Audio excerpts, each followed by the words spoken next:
দেখো আমি এখন যেটা তোমাদেরকে ভিডিওটা দেখাচ্ছি কিভাবে করবে, এটার মধ্যে কিন্তু আমি কোনো মুজ বা সেটিং স্প্রে ইউজ করিনি, বিকজ জাস্ট এটা তোমাদেরকে দেখানোর জন্য আমি ভিডিওটা বানাচ্ছি।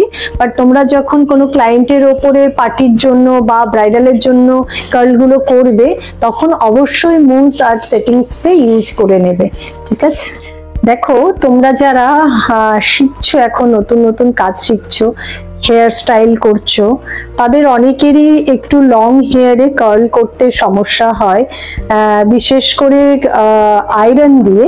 তো অনেকে আছে টং দিয়ে কার্ল করে, বাট টং এর কার্লটা আর আয়রনের কার্লটা কিন্তু একটু আলাদা হয়, আর এটা অনেক ইজি এবং খুব তাড়াতাড়িও হয়ে যায়।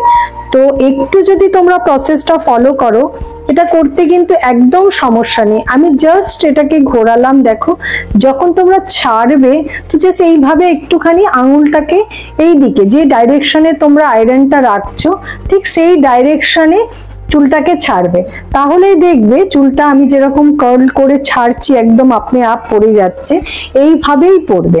আমি তোমাদেরকে আরেকটা পার্ট করে দেখাচ্ছি। তোমাদের বেশি মোটা সেকশন নিয়ে করবে না, একটু পাতলা সেকশন নিয়ে করবে, তাহলে তোমাদের সুবিধা হবে করতে।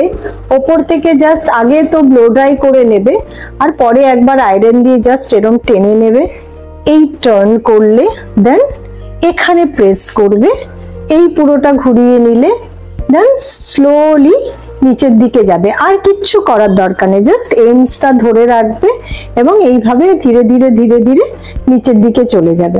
যখন এন্ডসে যাবে তখন এইভাবে এন্ডসের কাছে গেলে এই পোর্শনটা ফিঙ্গার দিয়ে এইভাবে ধরে নেবে।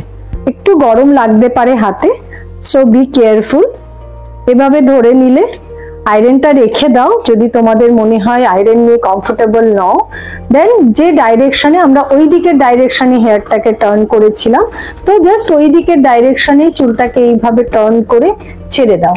তো দেখো অটোমেটিক্যালি কার্ল তুমি যেভাবেই রাখো না কেন, ওটা ওরম কার্লই থাকবে, ওটা আর কিন্তু খুলবে না, ঠিক আছে?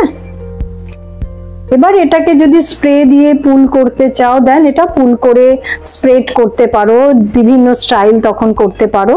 বাট মেইনলি হলো আয়রনটা যখন আমরা করছি তো এইভাবে যে কোনো একটা ডিরেকশনে, মানে এই নিচ্ছ জাস্ট এই টার্ন, খুব ইজি। একটু ভিডিওটা ফলো করবে তাহলে কোনো অসুবিধা হবে না। যদি কারো মনে হয় যে আমাদের প্র্যাকটিসের দরকার, আমরা আরো ভালোভাবে শিখতে চাই, দেন তোমরা আমার একাডেমি জয়েন করতে পারো। আমার একাডেমিতে এগুলো হাতে ধরে শেখানো হয়, একবার নয় বহুবার প্র্যাকটিস করানো হয়। তো আশা করি তোমরা বুঝতে পেরেছো এটা কিভাবে করতে হবে। যদি তোমরা বুঝতে না পারো, আমি তোমাদের সঙ্গে আবার যোগাযোগ করব, আবার নতুন ভিডিও নিয়ে আসব। যদি তোমাদের অন্য কিছু শেখার থাকে কোনো টপিকের ওপরে, আমাকে সেটা কমেন্টস বক্সে জানিও, আমি সেটা নিয়েও তোমাদেরকে ভিডিও বানাবো। আরো ভালো করে শেখার জন্য অবশ্যই আমাদের সঙ্গে যোগাযোগ করো। Thank you.